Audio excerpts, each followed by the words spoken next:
What's up, everyone? Welcome to an episode of the Digital and Social Media Sports Podcast. I am your host, Neil Horowitz. You can find me on Twitter at NJH287. Hit me up on LinkedIn as well, where I post more content.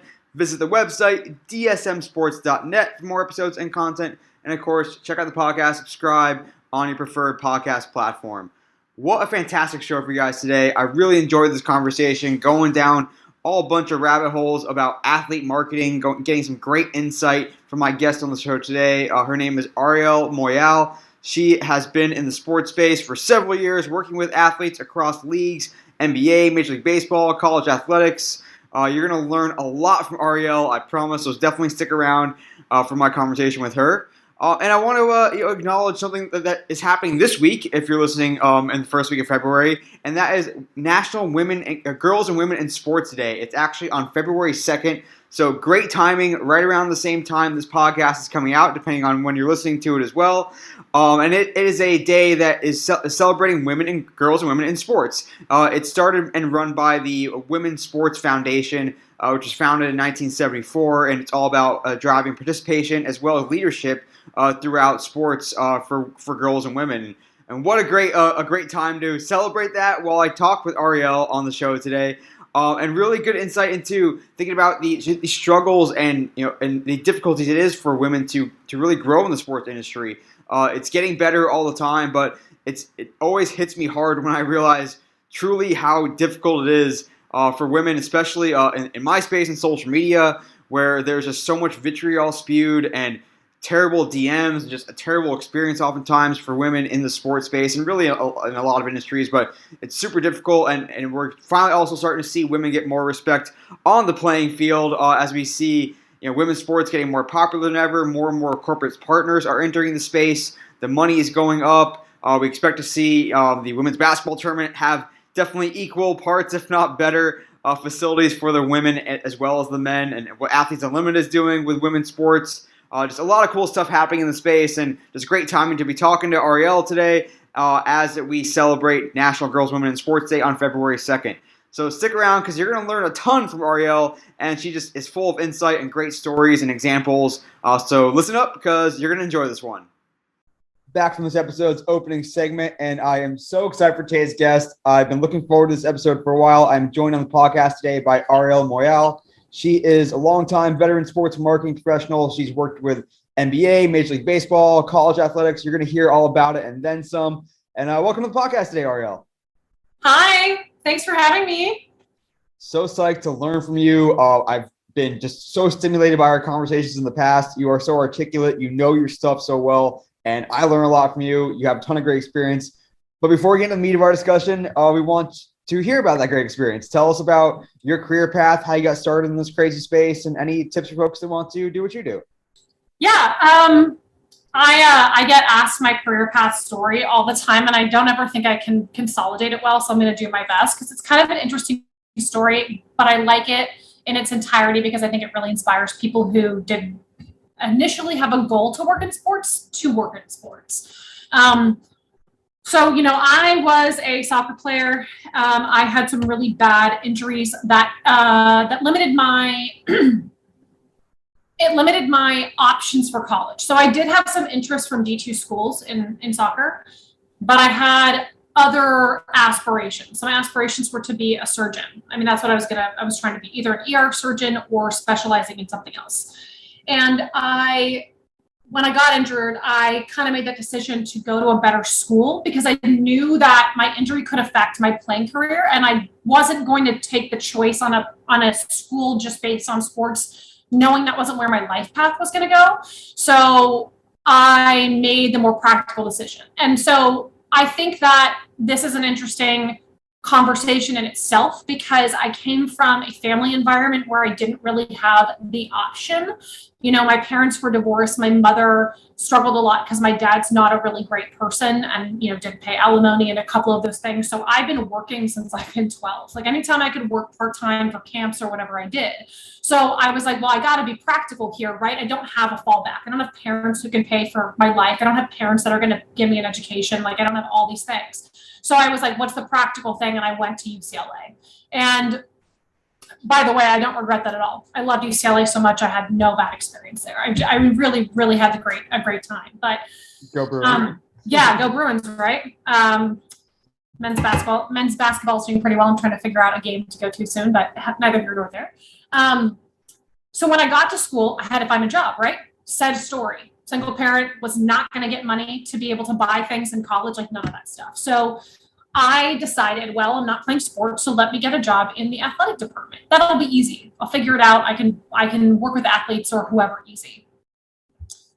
It wound up turning into working for the athletic department for 4 years in the recruiting and compliance department. So I would find athletes to coax to come to UCLA. I would do official visits to student athletes and their families who were considering coming to the university. Mm-hmm. I would do examinations of your grades. I would kind of help with all that process. So I did that for 4 years. And all through that, I was a chemistry major, which eventually switched to political science pre-med, did all my pre-med requirements, and then I had to take the MCAT when I graduated. Mm-hmm. And the MCAT takes about 2 years to study for. So still needed a job, still didn't have a fallback. And I got recommended to work for the UCLA men's basketball team full-time. And I had to interview for that job, got the job, and was like, perfect, right? Like, I'm going to sit at this desk. I'm going to be doing all this administrative work. When the team travels, I'm not going to go with them unless it's to big tournaments. Mm-hmm. So I can study sitting here, right? Yep.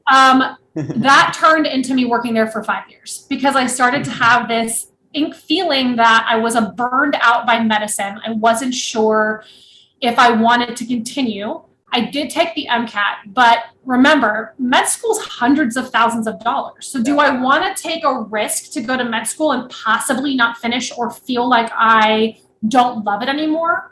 And also, if your surgeon is performing surgery on you, I really hope to God they want to be there, right? So like, this feeling of like, I'm not sure if I want to be here anymore, kind of let me say, you can take a pause for a bit and reevaluate it. And you can always go back to med school if you want to. Well, that never happened. And I worked 5 years for that team, eventually really outgrew my position. Like I had a lot of passion. And unfortunately with college athletics, there's not many people on those staffs, right? It's mainly coaches. You've got probably an admin or two, and then you've got like your video coordinator. There's not a lot of places to go. Mm-hmm. And the other admin, God bless him, he's still one of my closest, dearest friends. He's been there for 30 years. Dougie ain't going anywhere. So there's no place for me to go, right? So I'm very honest, and we'll talk about that as kind of one of my things when we're talking about mentorship later. I'm really honest, and I'm really forthright in kind of standing up for the things that I need and I want. And so I tried to make it work at UCLA, and I was told that there really wasn't a place left for me. And I appreciated that honesty back. And I, said, hey, I've outgrown this. So, that was the year of Steve Alford. So I actually had 2 coaches. I had Ben Howland for 4 and I was there for Steve Alford's first. So I survived a coaching change. Yeah.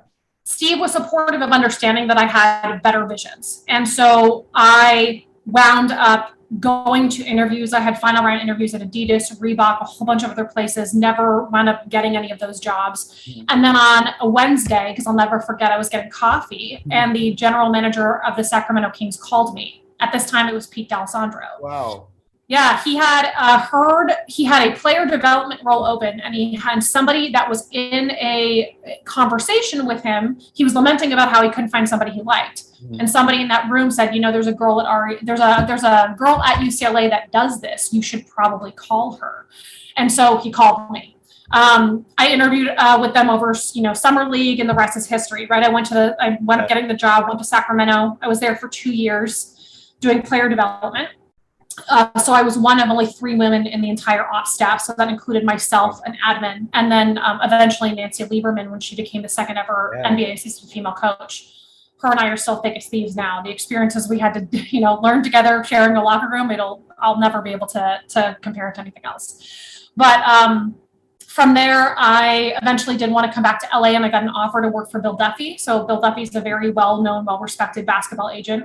He's still a dear friend of mine. And Bill needed somebody to work in his marketing department, but also somebody that understood athletes really well, because they did have some other marketing staff that were great at the basics, but they were not resonating with the athletes well.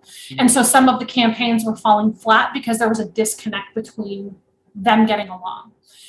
So I was kind of going to be that bridge, right? So I'm smart enough to do the marketing side, but I also am really good at working with athletes. So spent 3 years with Bill Duffy, and then I took a leap to go to Rep One Sports to be their director of baseball marketing. So I left basketball, and a little over a year into that post, I got promoted to vice president and also created Rep One's basketball division from scratch. And so I wound up overseeing both their baseball and basketball division as the VP of both. I couldn't even tell you the roles I did. I did a million jobs. When NIL kind of came around again in July, I was the obvious person to lead that, as I had had collegiate experience and have dealt with the NCAA recruiting rules and compliance rules. So started that program and brought in that division as well.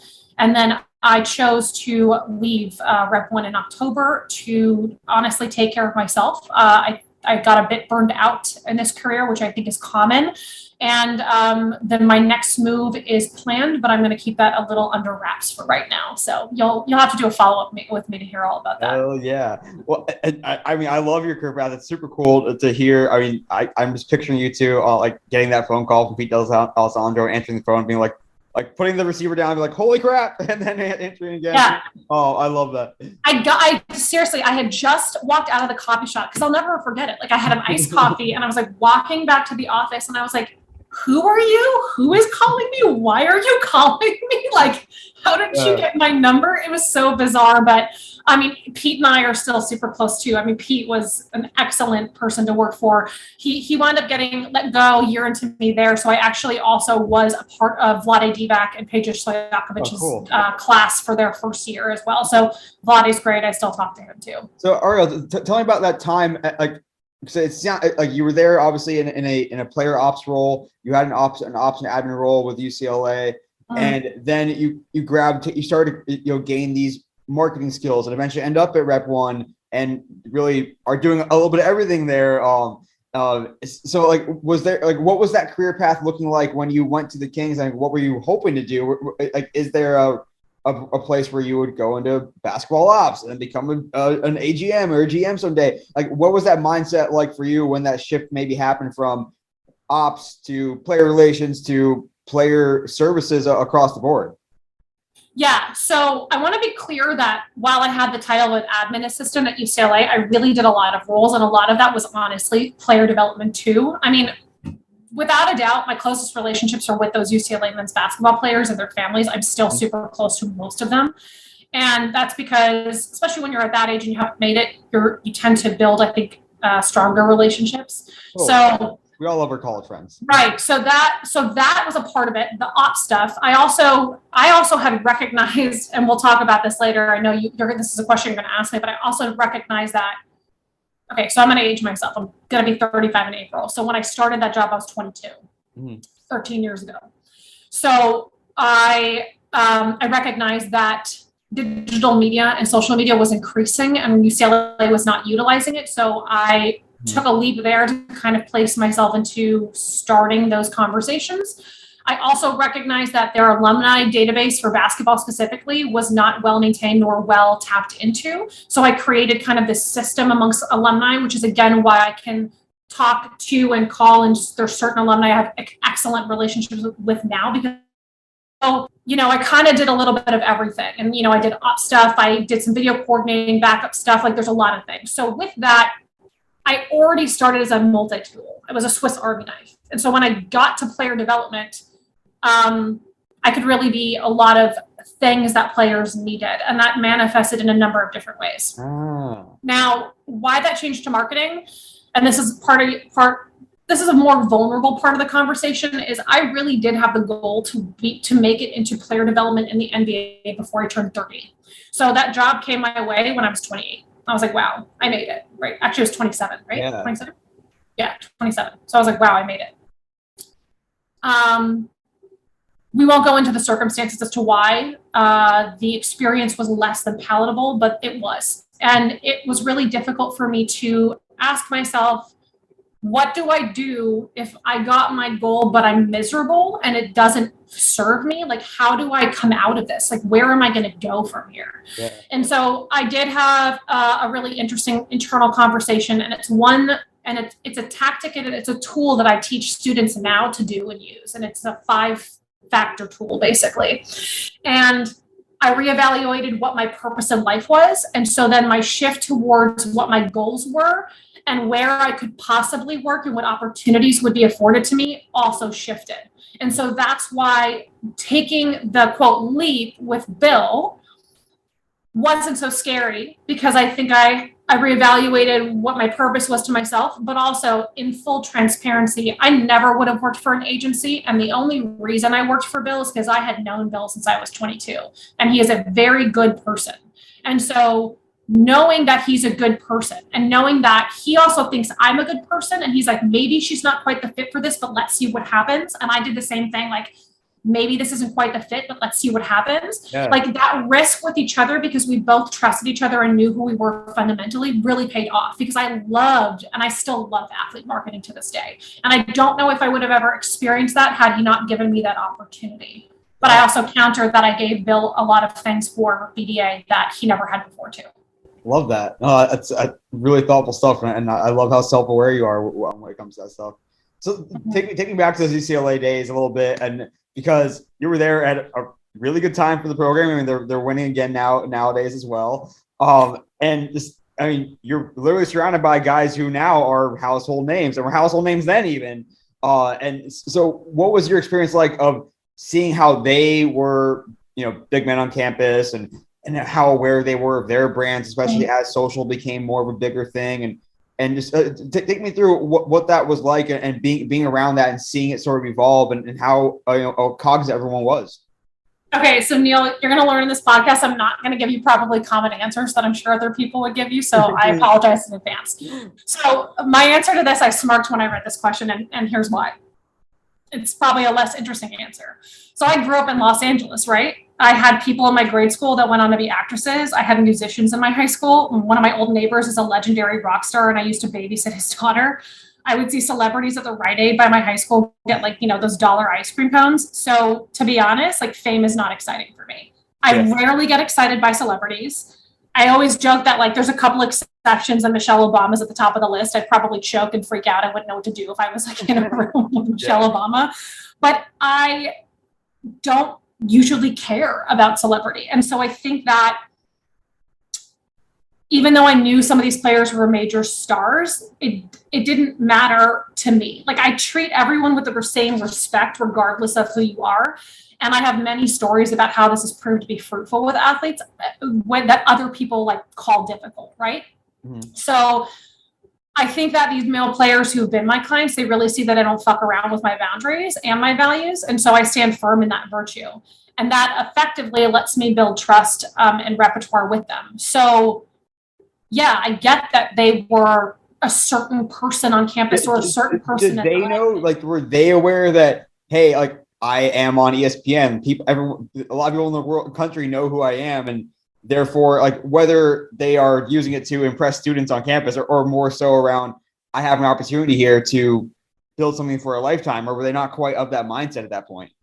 Well, remember that control in college is controlled. So even if you are in that place, up until recently, okay, so this is, again, their NIL's changed this a bit now that you can hire agencies to help you. But your media interviews or anything like that are still dictated by the university. So absolutely, there's an ability to get more publicity or face time in Los Angeles for sure, but it's still not by the discretion of the player. Most of that media is required by the school or asked by the school, or the SID information director comes and goes, hey, ESPN's doing a feature on blah, blah, blah. They want to interview you. So there's this level of, I am sure that student athletes would probably took some control in a big media market like LA of their brand overall, but most of that brand was still dictated by your university. Mm-hmm. And it was not yet as much of, hey, I can build my brand through social media, or I can get more people to know social media, let alone thinking about what it can mean 15 years down the line. No. And also, let me make this also very clear. In terms of recruiting and appeal for recruiting, of course, being in Los Angeles is 100% a driver for getting some players over others. I mean, there is opportunity here. You can go to the Yahoo Sports desk. You can go to a Fox Sports desk. You can go to an ESPN head office. You can go to Twitter. There's those things exist here compared to other parts of of the country. So you, in turn, just based by proximity, absolutely do have more opportunities. But I'm just trying to reiterate that even within those opportunities, the college still controls it. And so, so there is some player autonomy for sure, but it's not probably as, I don't think it's as deep as you're implying, at least until the rule changed earlier. Oh, right. Yeah. That's why that's why I kind of wanted to tease out was that there wasn't, people were not quite as cognizant of the opportunity yet at that time. Mm-hmm. And even for you starting with men's basketball social, was Coach Hallen and later Coach Alford aware of, hey, this Twitter thing, this Instagram thing can help us reach recruits more effectively, or was it more of like a sports information thing at that point? Yeah, so here's the fun thing that I told you I was gonna share in the podcast. So I realized that Twitter and Instagram were becoming a thing, that people actually cared about it. So I actually created UCLA men's basketball's Twitter and Instagram, and I used to run it. I picked the username that they still use, like I used to run it. And so eventually, when it became more important, the sports information department asked to take it over, understandably. And now those departments do run those accounts. I'm sure there's a dedicated person at UCLA now to just run the social. But for the coaches, look, I love Coach Hallen and Steve Alford, but I don't think either of them were great at social then, or probably are great now. I think that I see some of Coach Hallen's stuff, and I would beg to say that I think somebody else probably runs his Twitter, knowing who he is. And that's not a knock on him. I just think it's a generational thing. And also at that time, it was up and coming. So the people who were probably going to be quicker on the uptake were younger kids like myself at the time. But now it's integral, right? Like I follow those accounts still, even when I'm busy. I will check those accounts to see what's going on with the program. And I really do feel like social media for the sports teams I love are almost a driver for the information and news I need in those teams. And so, yeah, for sure, those got much more important while I was there. Definitely makes sense. So love another podcast, or maybe later in the episode, I would love to hear about like the Final Four runs and the crazy times there too as well. But we want to stay on topic as much as we can with you, Arielle. I want to hear a little about that as you started to really get more involved on the pro athlete side, on the athlete marketing side, and understanding really what it means for an athlete to have a brand. I mean, you're coming from a basketball background at that point. Doing a lot of different things in recruiting and operations. But so what was like trying to picking up, okay, this is what it means for an athlete to have a brand. This is what it means to have a brand in the eyes of fans, in the eyes of his friends and family, in the eyes of his partner or potential sponsors. So what was that kind of learning process like for you at BDA, later at Rep 1 as well, going from college athlete who just is worried about what he's doing maybe on Saturday night after the game to a pro athlete who's like, this is my time to shine, signing big contracts and getting big deals and having a brand. Mm-hmm. So everyone has a brand. So I want to make that clear with my answer. So everybody has a brand, but the elements of what are in that brand are up to the athlete's design. So, for example, I have had players who have no social media at all. They don't care. They don't want it. They don't actually want marketing deals. They just want to play their sport. They want to do it well, so they get a big contract or do decent. They want to be at home with their wife and kids, and they don't care about marketing. I've had athletes like that. And I actually think probably the biggest athlete that I know of that's very similar to that, not one of my clients, but I know of him and his team, is Mike Trout. Mike Trout does not really do a lot of marketing. And I remember reading an interview that he did one time where he said the reason being is that he would still like to go to dinner with his family and not be recognized, which I actually think is kind of admirable, right? So the elements of the brand are up to the athlete's design. So it could be anything, right? Like you're the jokey guy in the team who loves video games and sings in his free time, comes from a church family, religion's really important to you, single parent household, really love your mom. Like it could really be whatever you want. So one of the things that I do is I have an interest sheet that I have all my athletes fill out when I meet them. Mm-hmm. And it's just filled with a ton of questions that are commonly led to lanes in marketing. And a lot of those questions turn into tangents. So I get to know a lot about these players. And some of those questions are really obscure because I think some of those obscure questions actually really get you to know that person. So like, I'll give you an example. I I ask everybody, like, what's a secret talent or what's something hidden that most people don't know about you? And I remember asking one of my baseball players this, and he told me that he can solve a Rubik's cube close to the Guinness Book of World Records time. And I was like, I don't believe you. And I made him do it on Zoom, and he freaking did it. And I was like, this is insane. Like, that is such a cool thing. Like, so like, let's just take that. Can you imagine, like, that in itself could be just such a great digital piece. You could talk to Hasbro and do something with games. Like, you could do a thing with the MLB where it's like blah blah blah player versus others who can do a Rubik's cube quicker. Like, it can translate to so many things. So like, those little obscure moments really add to the knowledge that I log away per player. And I don't remember this all. I do have a database where I list everything and I code it. So if Petco approaches me and goes, who has an adopted pet? I can literally code search adoption or pets and then see which ones have adopted pets. And now I really quickly have a pitch list for you. Like a CRM for athletes, for your athletes almost. Yeah, but it's one I kind of created specifically for like what I need. Yeah. Right. So that, and then I know that like, yeah. So I mean, I really do think that there's really many moments in which players can like take care of their branding and design. And it really is, I always tell people there's nothing that I can't do other than do something illegal, do something the league doesn't permit, or do something that's a competitor to an exclusive brand. Otherwise, the world's my oyster and I can do whatever I want. I think today we talk about what it means to do brand building. And I think the default is almost like, well, if I want to build my brand, I have to post on Insta or LinkedIn or whatever. When you think about what it means to say, okay, athlete A, athlete B, athlete C, whatever, it sounds like this is who you want to be based on your values and what you're all about. What are all the levers that you can pull to help get that brand out there in the marketplace? Whether it's news stories by other outlets, their own social media, working with the right partners. Like, what is it like to actually say, okay, here's the brand that we're going for. Now here's how we put it into practice. Yeah. So my next question to athletes is I ask what their motivators are. So this is important because some players are motivated by lack of notoriety. Like, that's literally what Mike Trout is. Some players are motivated by money. I've had players that just take a deal because it's paid and they don't do anything not paid. You've got some players whose motivators are other things, maybe community work or family values or something like that's a bigger motivator than compensation. So maybe they'll take something free or unpaid or PR related.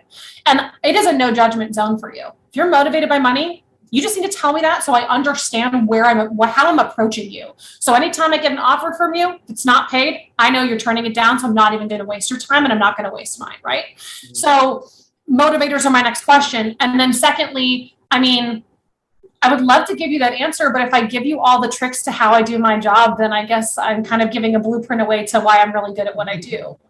So, I mean, I'm going to be a little cagey there. Like, there's a lot of ways in which I can maximize an athlete's brand. I expect them to be honest with me. I really do approach them as a no judgment zone, and building that foundation of trust allows them to know that you're working on them, even if they're not explicitly being told every day. And it also will allow those players to sometimes take a leap of faith with you if you think something's a good idea for their brand, but maybe it doesn't quite fit their motivators, convincing them why that it might be a good idea for you to do that. I'll give you a good example of that one. Mm-hmm. Ronald Acuna Jr., motivated by money, he should be, right? I mean, I would be too if I was at that level. Mm-hmm. And that's okay. He got to a place where he could be. Outcast and Bleacher Report approached me when they did that 25th anniversary of Atlians, the album. Mm-hmm. And they're obviously Atlanta-based. So they asked me about Ronald doing some PR with them by wearing their exclusive jersey, their Braves jersey with the Outcast Atlians and everything on it. It was free. I mean, I was like, Ronald, you're not going to get paid for this. He's like, well, why should I do it? And we had a long conversation explaining to him, the value of Bleacher Report, the value of Outcast, and just the value of like being asked to be a representative of a city for a group of people who also deeply represent the city of Atlanta. Yeah. And so through that conversation, he did it. And of course, Outcast, all the members themselves, like Bleacher Report, like it went everywhere. He got so much PR for that. And I was like, and I think that instance alone, he might have gained over 100,000 followers on Instagram. So like that in itself is a really great proof of like where your ROI is, even if it's not based on money. Yeah, no, and I have to think at least without knowing all the ingredients that can go into this recipe, that social, if someone has a well-established social media brand, is it, or is even active on social media to begin with, is it just a little bit easier to get their brand out there versus other ways? Not that it's possible, but it's more challenging then.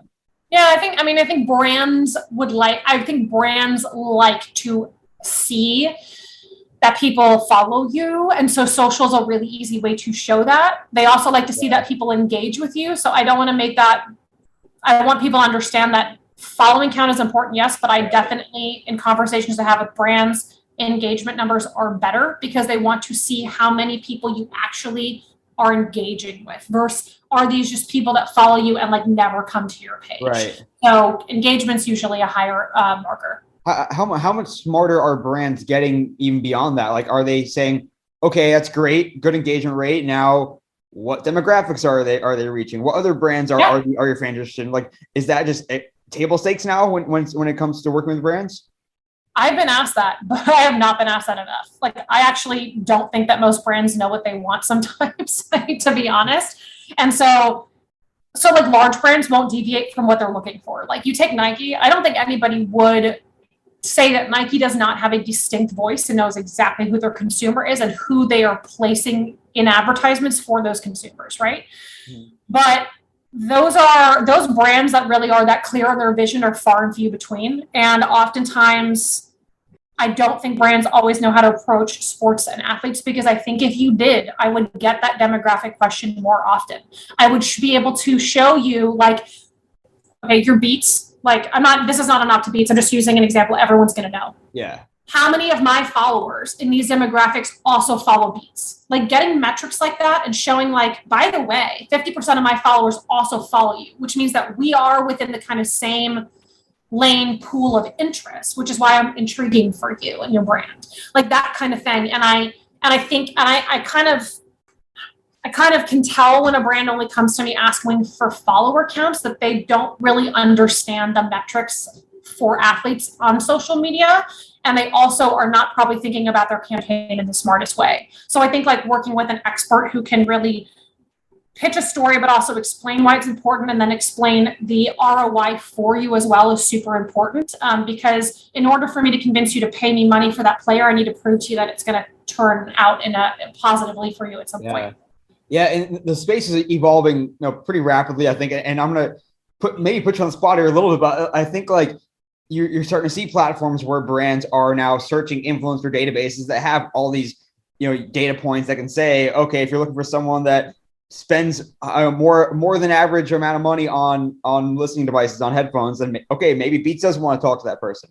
So as this influencer marketplace grows overall and becomes a bigger part of the economy, when it comes to who brands will work with, where do athletes fit into that picture? Are athletes going to be like, they're not going to be necessarily lumped in as another influencer? Like, if you're thinking about the future, like what differentiates an athlete from a quote unquote professional influencer?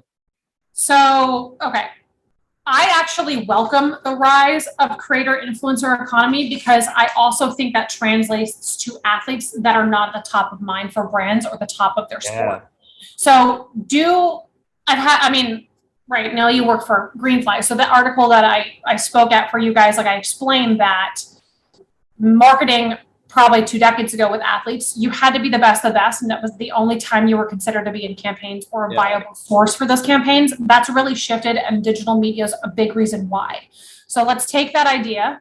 I still think that digital media had an infancy stage in the last 10 or so years, and it's changing and evolving in a much different way. I actually commend TikTok for, instead of trying to be a competitor for social media platforms, saying we're good enough and we have an interesting enough thing that we actually welcome that you take our videos or other things and put it elsewhere, right? So like they've kind of shifted the way that social media culture had been.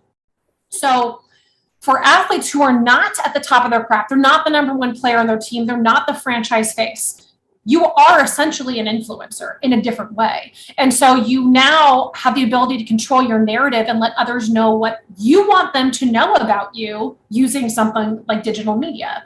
And this is something that like would have probably never happened 10 years ago, would have probably maybe not happened as greatly about 5 or so years ago. So some of these people are also highly valuable options for brands. They're also highly valuable options for just the influencer space overall. So it's giving athletes as a whole, not the ones at the top, but the whole athletes, makeup.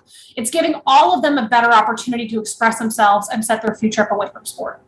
So in that case, being a professional athlete, again, not necessarily the superstars, the MVPs, but being a professional athlete is a way into the influencer space. And at that point, then it becomes, if you create good content and you have a unique brand, then you can be as successful as other influencers who that's all they do for a living.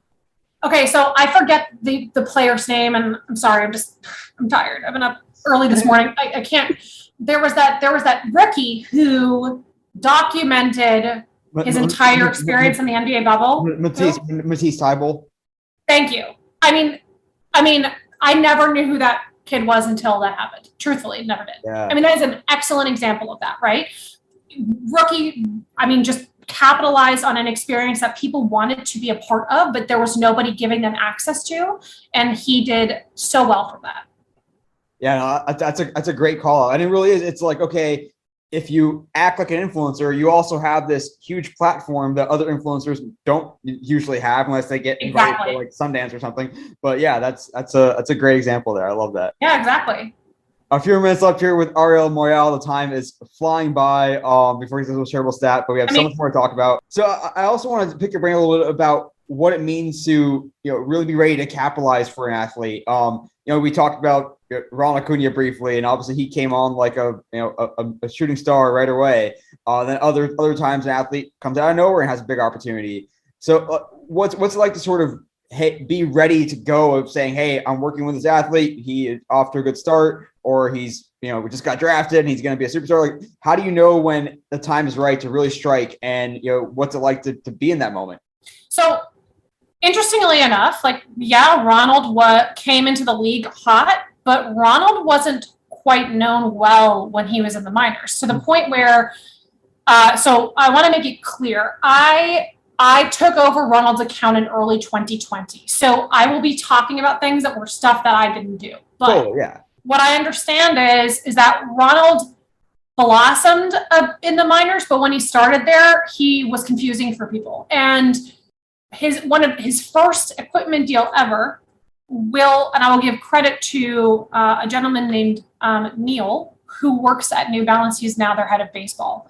Mm. Neil had been around baseball for years. Neil was at the Atlanta Braves Stadium, and he hears a kid in the distance hitting balls. And Neil asks the guy he's with, who is that? And the person goes, his name's Ronald. We just acquired him. He's in the minor league system. Now, again, Neil is smart as hell, and Neil knows what to listen for. Neil is smart. Neil walks to the field, and just by hearing the way that Ronald's hitting the ball and then watching him swing, he offered Ronald his first equipment deal, and it was a deal with New Balance that year. Wow. Super and cool. He knew that Ronald was going to be who he was. I mean, Ronald wound up being a New Balance athlete for them when he won Rookie of the Year. He was a New Balance athlete through this year. So when he was a World Series winner, there's a lot of upside to the fact that you had somebody in a position to recognize talent because they're just innately smart with that sport. And the capitalization that New Balance got to take off of those deals with Ronald, was insurmountable. So I don't necessarily have an answer for you because I don't think I could have walked to that field and I would have been able to hear the bat the way that Neil would, right? So I don't know exactly when everyone finds out when someone could have talent, but I think there's just an intuition with people like us who just are in this space to kind of have this gut feeling on people. Either for me, my brand is I'm going to be looking at your brand for on field or on court performance for sure. Mm-hmm. But I also want to have conversations with you. And if you tell me things where I'm like, you are really intriguing, these are things that you can really lean into. And I find ways to explore those. Those are some of my favorite campaigns. And I really do believe that it takes intuition, and it also takes trust, because these athletes don't open up to you unless they trust you. Yeah. So I think that there's plenty of minor league players out there that are hyper talented and super valuable. To anybody listening to this who's in the minors, keep fucking doing what you're doing, because someone's going to recognize that one day, and you're going to grow and you're going to catapult. And, so anybody in the G League, anybody overseas, like I think there will always be the opportunity for people who have discipline, work hard, and really are smart with knowing who they are. And those are the kinds of people I see that go the farthest and have the longest terms of success. Is there a time when an athlete, not necessarily an exact time, obviously, but what indicators are you looking for when an athlete can sort of transcend from, hey, especially with the regional, the regional popularity of Major League Baseball, for example, hey, this athlete is going from someone who can command some of the biggest deals in this city or this region to this athlete could be the national face of a brand or can be part of a national brand campaign. Is there what kind of indicators you look for to see that that's a good time to pitch that or to be receptive to that? While all athletes have value, I would be lying if I told you that someone who's going to take the slot of a national campaign or be the face of a major brand is not also somebody who isn't hyper talented in their sport. I think you have to be. I mean, just hands down. Right. You're not right. Like LeBron James doesn't get a lifetime deal with Nike if he's not LeBron James. Right. No doubt. So there's that element to it. But Neil, I'm sorry, I'm going to be cyclical here again. Like, I don't think there is a moment. I do feel, and this is something I read in another question, like I feel every single athlete has value. Some people just don't know some people just haven't identified that value within themselves yet. So maybe I guess my answer would be a bit more of when you become self-aware that you're worth something to somebody else and you really lean into that identity for yourself is when I think your life starts to change. Well, that's what I'm thinking about, like what those indicators may be, or is it really just instinct, intuition, or are you tracking like, hey, their followers are now combined, 5 million across their handles, or now they all of a sudden their Q rating, if there is such thing as a Q rating, is rising this much, or they've been, Yeah. So sure, I think social media. I definitely think location. I'll give you another great example. Alex Vesia, who's now in the Los Angeles Dodgers. He started at the minors when I started at Rep 1, and he didn't really have any sort of notoriety at all. Shouldn't have. He was I think he was at short A. When I started, I remember going through everyone's social platforms, and Alex had some really obscure handle name on Twitter and Instagram. And I was like, why is your name not your name on Twitter and Instagram? He's like, oh, it's this, blah, blah. And I go, well, now nobody can search for you. Right. So if a kid goes to a game, likes you, and tries to find you online, he can't or she can't. So you need to be smarter about those choices. So I helped him clean up his social. I think he got declined for verification 4 or 5 times before he finally got accepted. I remember being in his second training camp and telling him that he got verified, and he shat his pants. All about the blue check mark. Yeah. And Alex has always had a very clear voice and has been very open and honest about who he is. But I will say that when he came to Los Angeles, that's, I think, when his profile really changed and when people started to know him. And that's because of the geographic location of his team. And most brands do have priorities for geographic location, which is why it does matter where you are playing. Yeah, those markets are certainly bigger as well. It doesn't hurt to be playing for the Well, it depends on the sport. So baseball it's New York first, LA. Then you've got Boston or Chicago, depends on the brand, but those will alternate kind of for number 3 and 4. And then you've got about Atlanta and then probably Texas teams after that. And I think if we look across the leagues, people will say, okay, NBA stars are probably the most individual and are more aware of their star power. And MLB, it's getting there in some ways. And hockey is very, very much all about the team. So I want to think about as guys are more self-aware of their brands, how much have you seen that start to come into play when it comes to how they're activating with sponsors? Are they taking more of an active role saying, yeah, I'll work with this brand. I like this brand. I like what they're all about, but I don't like the way this ad looks, or I don't like the way this commercial is laid out, or I don't like the way this is being portrayed on my profile. Is there still a little bit of copy and paste, or is it more like the athletes are no, I have some thoughts? It depends on the athlete. Some athletes don't care. Someone like myself will do approvals for any sort of content on a campaign before it ever goes public. It's in the contract. You are not allowed to put a social media post out, a caption, nothing, without approving it by me.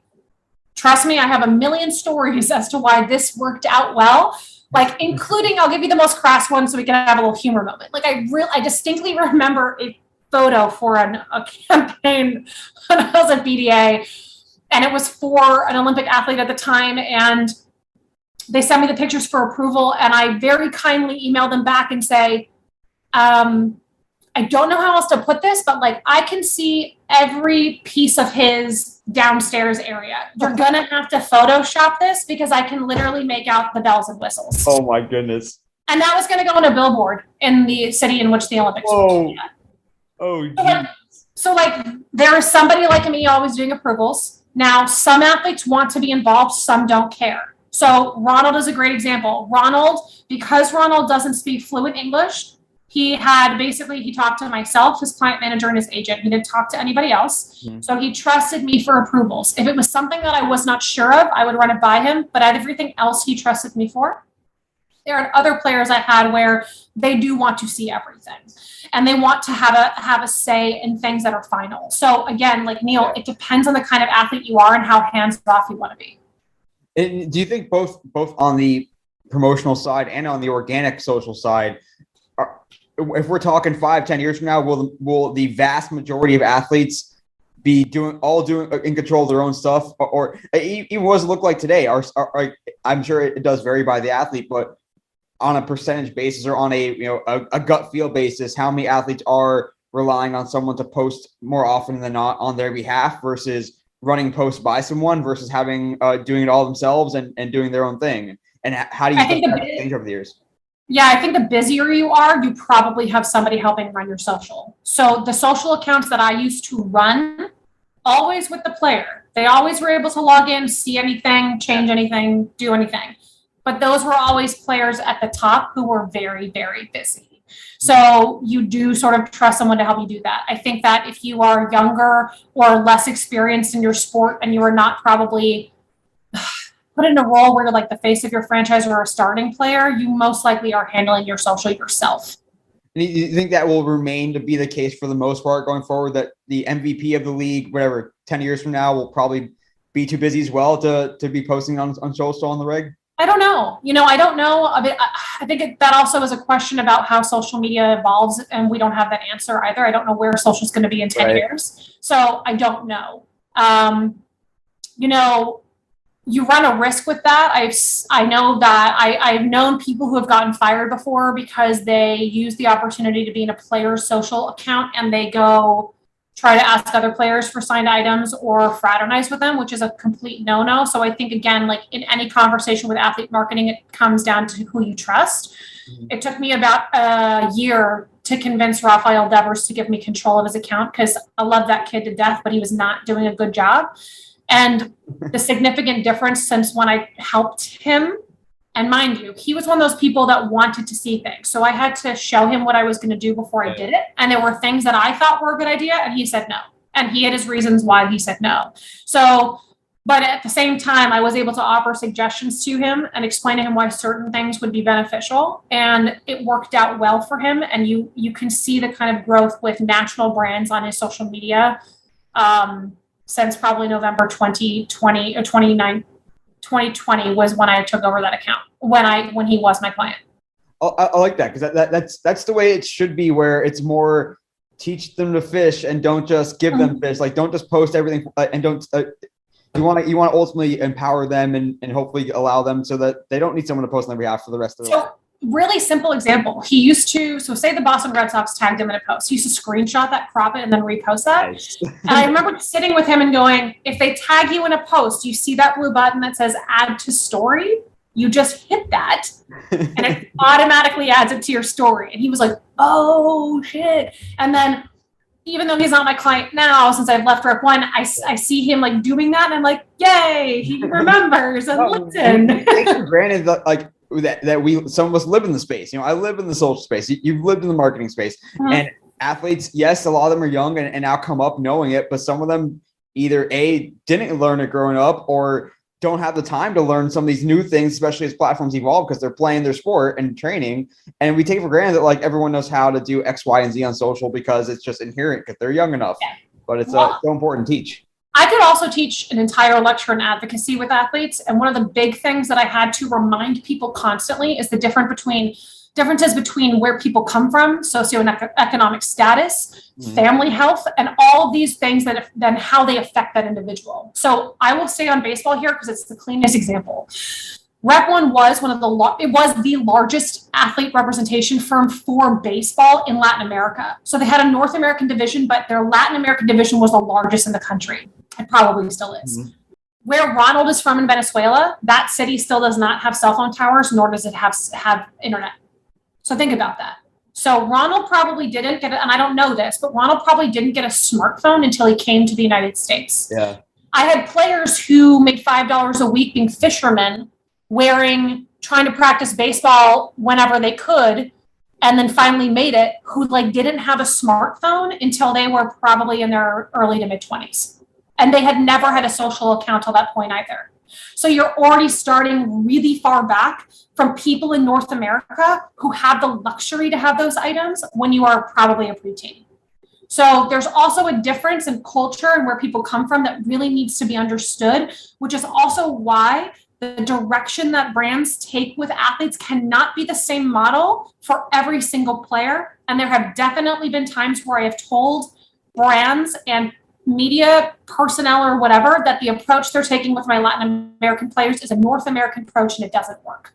And with that, think about that with social media. A lot of those people start with a disadvantage. Yeah. That's a super good insight. I love that. Last one for you for a terrible stat. We can go for hours and hours more. I love this stuff. Can you tell me to talk? You and me both. You spent time around college. You worked with some college athletes. I want to get your perspective on NIL. Obviously, it's the thing that's the thing of the time in the last almost. Well, not quite a year, obviously, but we're through a football season. We're getting to the meat of the basketball season. So just tell me about what you've seen early on in NIL, but also I'm interested in kind of what you think it could do to the mental health of athletes as well, and just the pressure they put on themselves that, hey, I've signed to a big deal, and if I have a bad game, holy crap, now it's that much worse. So give me a role in space. Oh, yeah, I could do a whole podcast on this itself. So again, I worked in recruiting and compliance for 4 years, but in general, I had to touch that for UCLA. So let's just call it 9 overall. Mm-hmm. I had a love-hate relationship with the NCAA. My graduate thesis was on the NCAA. It's a complicated system. So I am cautiously optimistic about this space. I'm watching it very closely. I already see a myriad of problems for universities and the conferences and the NCAA that are separate from the issues that I see for students. And I do have some theories about how the NCAA is going to be involved in this space in the future. Without going too far into that, I believe it's going to get more restrictive. And I've got a lot of reasons why I believe that. So when it comes to players, I couldn't imagine if I had Instagram in college. I really am happy that I did not. I really am. I feel the pressure of social media being not real life, but still affecting me now. I couldn't imagine that feeling when I was less sure of myself as a teenager or in my 20s. So people at that age, I feel for you. And with athletes, there's this added layer now of putting yourself out there even more. So with NIL, I think that you will have some players find problems in kind of moving through this space in a couple ways. So either you'll have players who are more focused on the brand and the NIL kind of conversations and getting deals and money than they are to play, and it can get in the way. Mm-hmm.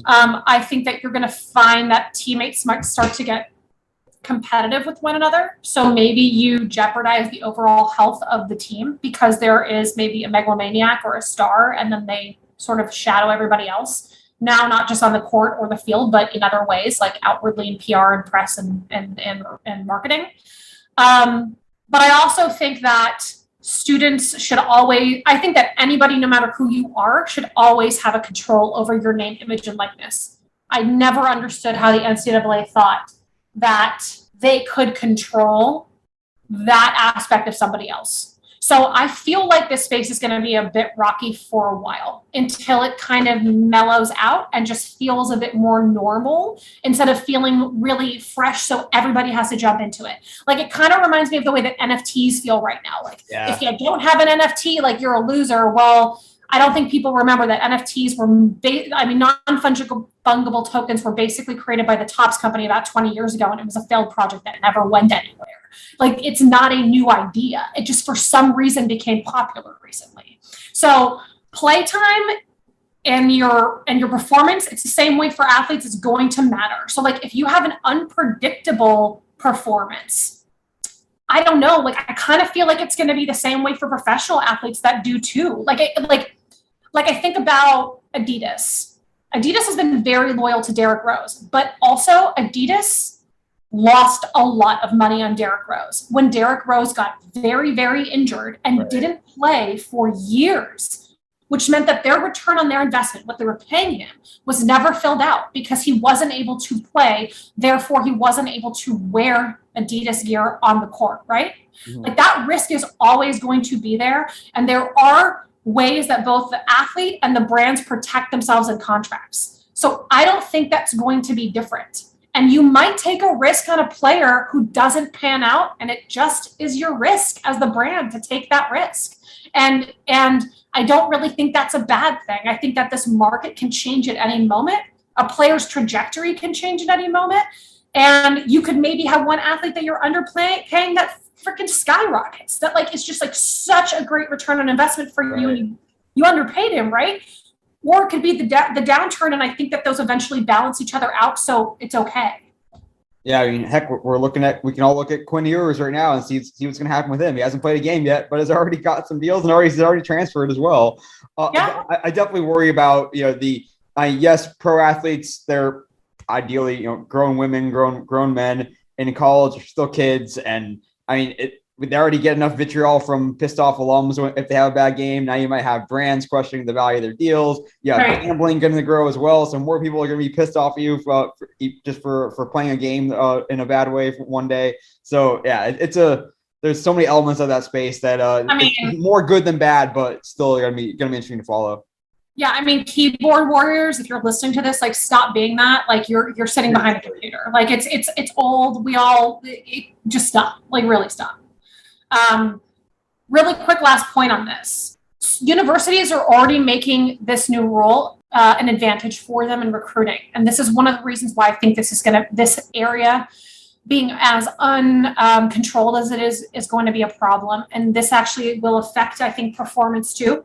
So some universities in conferences that are really well known, if they are not the top of the conference, they are offering student athletes the ability to use that university's trademarks, logos, anything in any NIL advertising deals they get, which one is a huge advantage because a brand would prefer that you could wear your blah, blah, blah school jersey in a campaign versus if you cannot.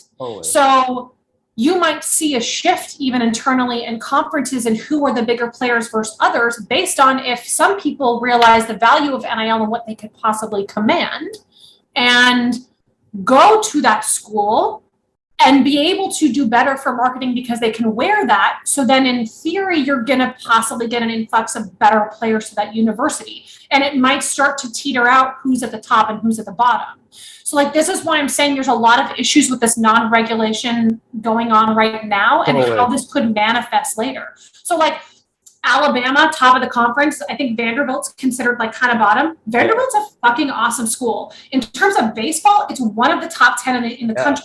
But if that's your bottom, and then you also start allowing people to, like, use trademarks and logos and stuff, I'm sure, like, somebody like Vanderbilt would pop up in that conference in terms of standings. And so, like, that's what I'm kind of talking about. Like, there's too many what ifs, so this will be controlled. Oh, yeah. The winners will be reporters who have tons of stories to write, will be lawyers who get to spend tons of time, and NCAA officials who get to spend tons of time talking about the stuff as well. And, yeah, it'll be fun.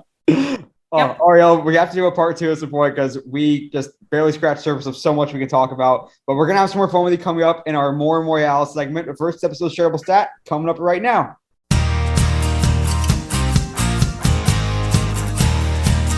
Fantastic chatting with Arielle. I really do learn a lot every time I speak with her. She's able to really break down ideas and express things in a really articulate and clear way. And just really enjoy talking to her and picking her brain. And we're going to have some more fun coming up with her in our More Moyal segment. So stick around for that because there's more insights, more stories, more fun to be had. But first, this episode's Shareable Stat. And Shareable Stat looks at the crazy weekend that was the division playoffs for the NFL. If you're listening to this years from now, you might not remember, but maybe you do because it was one hell of a weekend. And it comes from the stats that Twitter shared, looking at the number of tweets shared throughout the NFL season. And the stat that I want to share is that unique authors was up 42%, so nearly a 50% increase in unique authors. And yes, also there were big increases in the number of total tweets and the number of total impressions that were earned around the NFL with Twitter. But just looking at the unique authors is really compelling to me because that shows that more fans are starting to participate on the platform, starting to post themselves. And that's a pretty powerful thing because you can see a bunch of stats that a lot of the content, a lot of the engagement across social platforms comes from a very small percentage of the fan base, of the follower base, of the user base rather. And for teams, for leagues, for media outlets to be able to harness and activate more of their fans is a pretty powerful tool because no one will be able to convey and grow your brand better than the fans themselves. That idea of everyone is a little bit of a nano influencer or a micro influencer every time they post. And so if you can get more fans to post, that is super effective. So think about different ways to do that. Teaching them how to post, facilitating them with posting, giving them content, whether it's memes or graphics or GIFs. So think about how you can get more of your fan base to really participate and help spread the word and help participate in this fantastic, fun place that is social media and sports as we look at that shareable stat from Twitter that unique authors on NFL-related tweets was up 42% year over year. And it should only get better as we approach the Super Bowl coming up soon. But stick around because we're going to have some fun with our More Moyal segment as you hear and learn more from Arielle Moyal. Right back from this episode's Shareable Stat, and I am joined once again by Arielle Moyal. Arielle, you did a kick-ass job in your interview. Are you now ready to give us a little more Moyal? Yes, I am. All right, let's do it. Number one, tell me the first athlete marketing deal that you remember that you helped close or put together in some way. The first marketing deal I ever closed out was for Klay Thompson, and it was with Rostaclot. Take me through what did that deal? What did it look like? So Rostaclot is a bracelet deal. Okay. It's a bracelet company, that they make. They made the bands out of shoelaces, and there was kind of this whole like reggae vibe thing and whatnot. So yeah, the first deal was with Klay Thompson and Rostaclot. And how did it get activated in any memorable way? Was it social media posts? Was it a commercial ad? Also, here's the crazy thing about it. Right before the campaign was set to go into production and go live, Klay Thompson chose to fire VDA and go to Wasserman. So I never saw the deal through. It's the first deal that I did and negotiated and got the terms for and everything, but all assets were transferred. Oh, that's gotta be frustrating. It's gotta be tough when you saw it come to fruition. Yeah. Number two for you. Tell me, looking back, the first pro athlete that you remember, catching your eye that you really remember noticing on social. You know what's crazy, Neil? No one's asked me that, and I actually have absolutely no idea. I remember athletes I loved when I was younger, but not a specific memory attached to social media. So, great question. I don't have an answer for that one. I think at least when it comes to what got coverage, I think back around Shaq and what he did with tout being a big thing early on. I'm trying to think of some of the earliest athletes that really understood the platforms, meaning that they just pretty much got on Twitter and we actually got to hear from them the first time. So yeah, we won't be able to know your first athlete ever, but we'll learn more about you here coming up. Number three. I think I'm gonna go on Twitter and I'm gonna see I'm gonna go do a chronological search of my who I'm following and see who the first athlete is. I think I'm gonna have to figure that out. Number three for Arielle, I'm already going to be disappointed by a little part of this question because I already know some of the answer. But take me back to your chess playing days. You were a pretty good chess player, in addition to soccer, of course. So tell me about your chess playing days and why you haven't seen Queen's Gambit. Okay, so I have not seen Queen's Gambit. Everyone's giving me shit for it. I don't have a why. I have a very long list of shows to watch, and it's on there. I'll watch it eventually. So my grandfather, my mother's father's an immigrant from Russia, so he thought he grew up, the kids play chess and piano. So I grew up playing chess and piano. So I was as I think I've talked to, I'm a really good mathematician, science, logic, all reason, all that stuff. And so I really, really did well at it. And I used to travel as much as I probably played sports, if not more, for quite a period of my life, competing in chess tournaments. And I was one of the only girls to do it in the state of California at that age. Did you still play much these days? I have not played in a while. I'm almost embarrassed to play. Too bad this isn't recorded. I actually have my official chess game board up there that I used to play with, and I've got my clock right here, my old clock, my competition clock. It's like a reminder in my office about it, but I haven't played in a really long time. One of these days we'll get you back on the grind. Mm-hmm. Bonus question, real quick, because we didn't get to hear about it enough. Give me the scouting report of Arielle Moyal, the soccer player. What position? What were your strengths? I was defender. I'm really strong on my base. My dad's from Morocco. Like, I'm a curvier girl. Like, I've got like thick legs. Like, I worked out really well for a defender. So I was definitely a beast, played defense. But my weakness was my ankles. They were made of glass, and I rolled them far too often. Oh yeah, soccer's not for the faint. And if you need, once I played volleyball, softball, soccer, tennis, but I was the best at soccer and eventually just stuck to playing that sport year round. Gotcha. You were busy. Yeah, varsity 4 years in high school, team captain the last 2 of those. Yeah. Number 4, we're gonna dip back in your memory banks. Tell me the most memorable sporting event that you've ever attended. I remember this one. So in 2004, Mia Hamm announced her retirement. She said she was going to retire after the Athens Olympics. And so her and her teammates played a 10-game farewell tour in the United States. So the final match of the tour was against Mexico in Carson, California. And me and my entire high school soccer team went to watch that game. We got a box. And I just remember being a female athlete with all of my teammates watching my idol retire. And it was seeing her play for the last time. And I will never forget that day. Oh, I love that. Yeah, Mia Hamm was everything back in the day, and I love to it just goes to show how important it is for young females now to have female athletes to look up to. It's great to have that you can picture someone and have that hero, and I love that. Yeah, right. I agree. So talking about not freaking out about celebrities, there are a couple that I do. Because of a women's group that I'm in about a year ago, met Brandy Chastain, and I almost pissed my pants. I actually had no chill, and I chatted her on the side in the Zoom call, and I was like, so I'm gonna really be just weird right now, and I'm just gonna tell you how much I love you. I just was like, I have to shoot my shot and tell you how much I love you. Oh, I just love that. That's fantastic. Yeah. All right, I want to. You could probably do. You probably have done lots of lectures on this next question, but give me your number one tip or piece of advice that you like to give to aspiring sports business professionals or students. So this was the surprise I had for you. I've been asked this before, and I usually give advice. I did something different this time. I asked all my interns who I've had within the last 3 years if they could each tell me the thing that they remember me telling them that stuck with them the most. And my list is 45 things long. So I just thought that it would be a cool approach because I have my spiel, but I think I just say shit and I don't remember what that is. But then those are the things that some of the interns told me were the things that matter the most. So I'm going to read a couple. Yeah. Because I obviously can't read all of them. But one what I really liked that a former intern had told me was that you have to remain prepared so that when opportunities come along, you don't have to get prepared. You already have stayed prepared.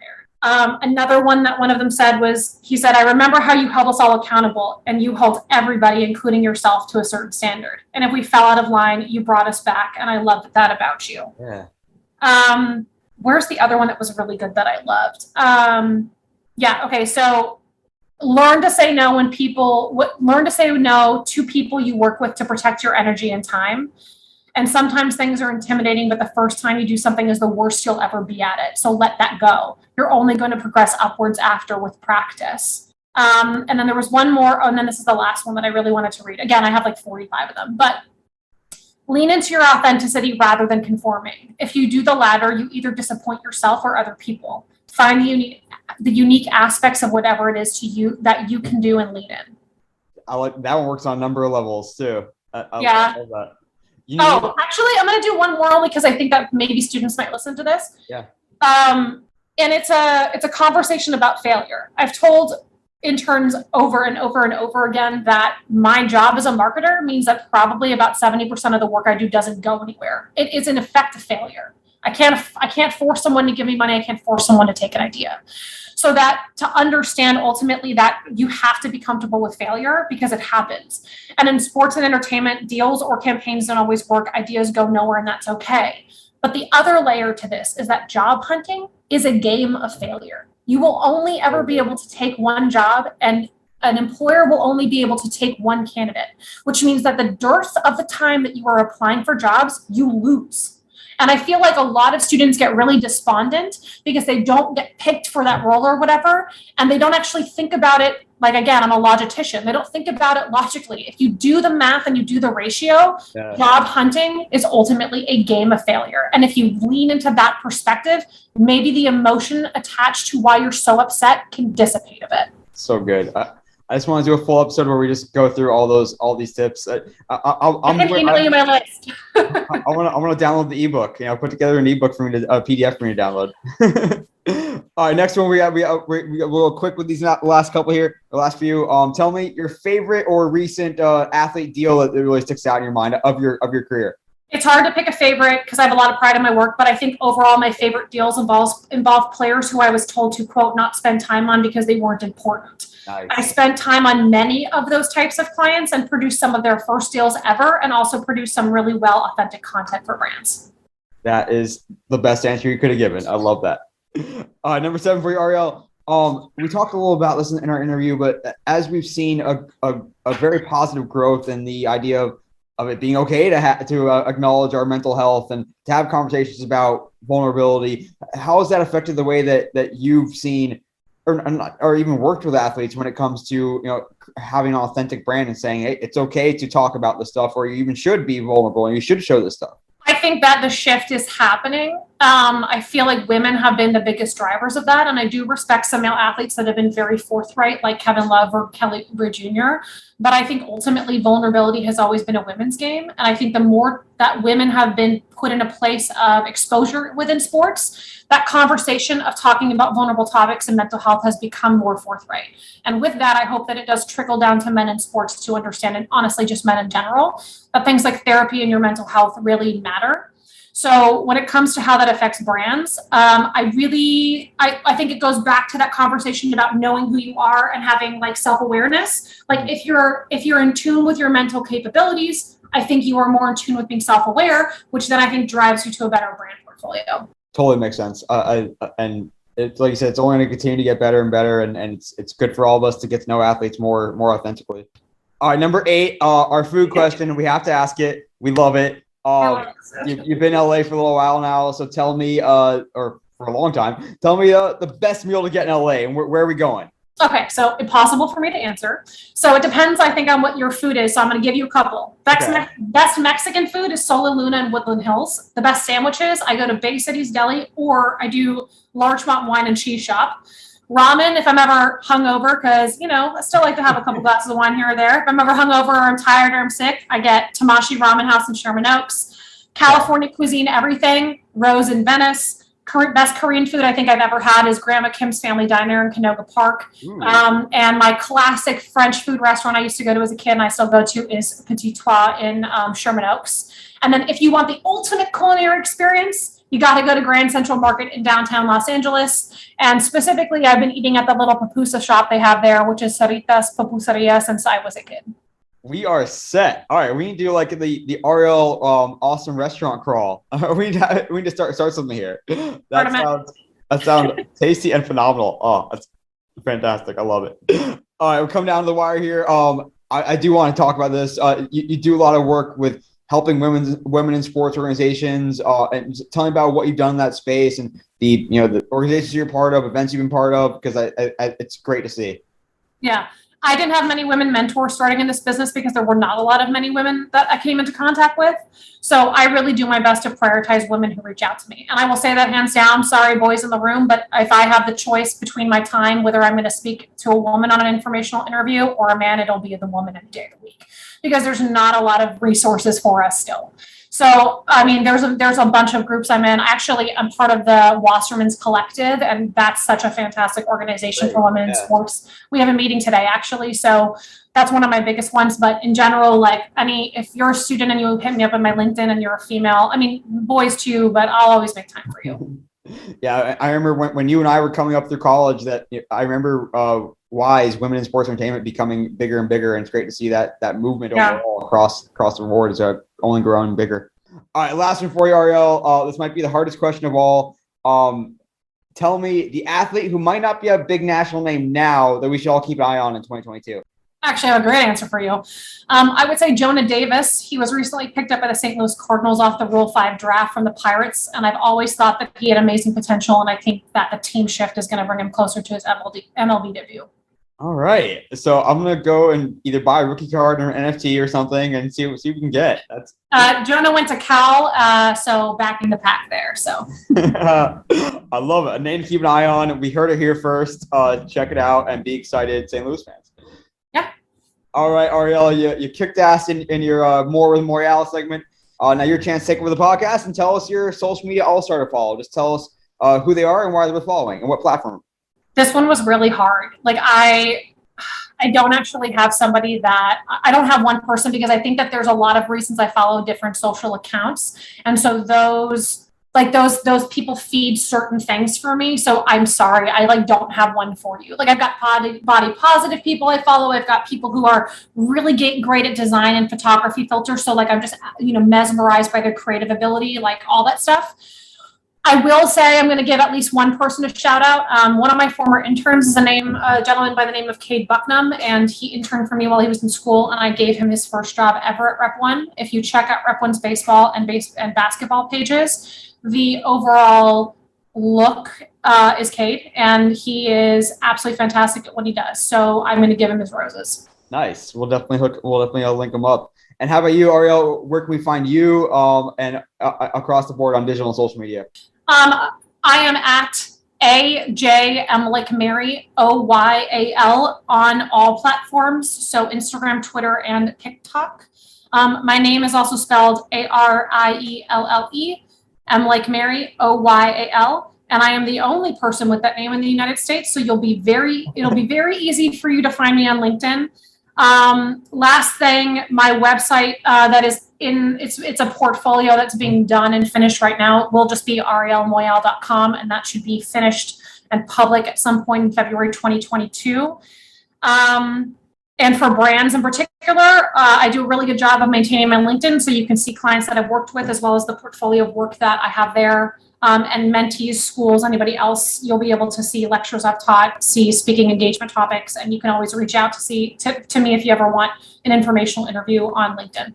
Nice. So we'll link up all over the place on the podcast posts. And if you're listening, definitely give Arielle a follow. She is great on social. She's great to talk to, as you guys can tell. And just cannot thank you enough for coming on the podcast, Arielle. You gave us so much knowledge and so many great insights, examples, and stories. And just thank you again for giving us some of your time today. Of course. I'm really excited. Cannot thank Arielle enough for lending her time and her knowledge today. Just enjoyed talking to her so much, and I'm sure you did as well. You can go back, take some notes, because there's so much good insight there and so many things that get your wheels turning, and really appreciate Arielle sharing some of her wisdom with us today. But that'll do it for this episode of the Digital and Social Media Sports Podcast. Thanks again for listening. You can find the podcast and subscribe on your preferred podcast platform. Also visit the website, dsmsports.net, for more episodes and content. Check me out, your host, Neil Horowitz, on LinkedIn. You can also follow me on Twitter, NJH287. And you'll hear from me again soon. Until next time on the Digital and Social Media Sports Podcast.